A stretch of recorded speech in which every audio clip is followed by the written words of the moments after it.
The WNBA has been an amazing investment for people who bought the teams. The New York Liberty, their valuation in 2019 was only between 10 and 14 million dollars.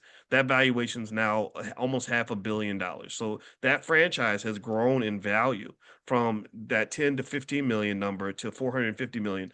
What this speaks to, when you talk about asset valuation, and you're talking to a guy who wrote his dissertation on asset pricing, how do you price an asset? The ballooning of the value of the New York Liberty speaks to the idea that the New York Liberty are worth far more than the money they're generating right now. See, all economic assets in the universe, everything from a stock to a house to an asteroid, can be valued using the same model. And the model is called the present value of an annuity model. What does that mean? What it is it's a mathematical version of a financial time machine. And what this model basically does is it says, how much money are you expected to make in the future? Not how much money are you making now, not how much money did you make in the past, but how much money are you expected to make in the future? And let's discount that down back to the present and come up with a valuation number. So the fact that the New York Liberty are now worth $500 million damn near is a really powerful argument in favor of the players and their demand for more money, because we know that the New York Liberty and all these other teams wouldn't have their value without the players. So let's keep going here. Per team revenue, the average revenue per team in 2024 was $20.2 million, which was up 53% from the prior year. That's a big deal.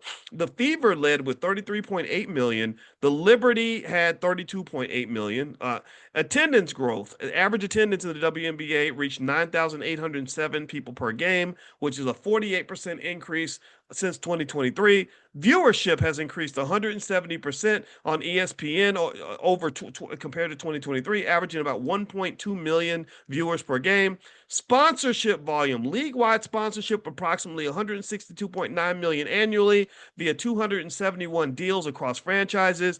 And the WNBA also receives a subsidy from the NBA of between 10 and 15 million dollars, which, based on the contracts they pay, that's kind of chump change. They probably spend that much money on toilet paper. All right, now I want to get your assessment. I want to hear what everybody thinks based on what I've just shared with you, based on what I've told you about the growth in sponsorship deals, the growth in viewership, the growth in attendance, the growth in revenue, the growth in franchise valuations. Do you believe that the ladies have an argument that favors their right to be compensated at a higher level? What do you think? Do you like it or do you not like it? How do you feel? Give me a yes or no. Just let's do a quick yes or no response on this.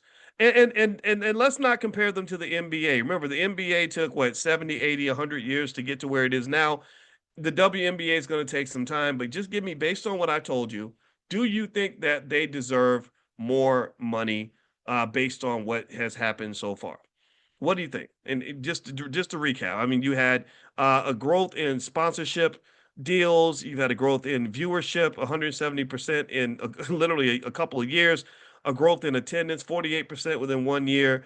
A growth in the market cap of the New York Liberty were worth $14 million in 2019.